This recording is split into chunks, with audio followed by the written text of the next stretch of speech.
ತೆರಿಗೆ ವಸೂಲಿ ಅಭಿಯಾನ 2025-26 ಈ ಮೂಲಕ ಸಾರ್ವಜನಿಕರಿಗೆ ತಿಳಿಯಪಡಿಸುವುದೇನೆಂದರೆ ಗ್ರಾಮ ಪಂಚಾಯಿತಿಗಳಲ್ಲಿ ಆರ್ಥಿಕ ಸಬಲೀಕರಣಗೊಳಿಸಿ ಮೂಲಭೂತ ಸೌಕರ್ಯ ಕಲ್ಪಿಸಲು ಸಾರ್ವಜನಿಕರು ಬಾಕಿ ಉಳಿಸಿಕೊಂಡಿರುವಂತಹ ಮನೆಯ ತೆರಿಗೆ, ನೀರಿನ ದರ, ಇತರೆ ಆಸ್ತಿಯ ತೆರಿಗೆಗಳನ್ನು ಮಾರ್ಚ್ 30ರ ಒಳಗೆ ಪಾವತಿಸಬೇಕು. ಕರ ವಸೂಲಿಗಾರರು, ಪಂಚಾಯಿತಿ ಅಭಿವೃದ್ಧಿ ಅಧಿಕಾರಿಗಳು, ಪಂಚಾಯಿತಿ ಸಿಬ್ಬಂದಿಗಳು ನಿಮ್ಮ ಗ್ರಾಮಗಳ ಮನೆ ಬಾಗಿಲಿಗೆ ಬಂದಾಗ ಹಣ ಪಾವತಿಸಿ ಆನ್ಲೈನ್ ರಶೀದಿಯನ್ನು ಪಡೆಯಿರಿ.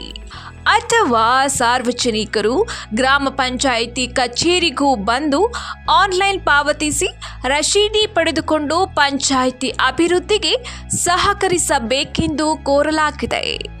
ಆಡಳಿತ ಅಧಿಕಾರಿ ಹಾಗೂ ಪಂಚಾಯಿತಿ ಅಭಿವೃದ್ಧಿ ಅಧಿಕಾರಿ, ಗ್ರಾಮ ಪಂಚಾಯಿತಿ ಕಾರ್ಯಾಲಯ, ಕಿತ್ತೂರು, ಪಿರಿಯಾಪಟ್ಟಣ ತಾಲೂಕು, ಮೈಸೂರು ಜಿಲ್ಲೆ.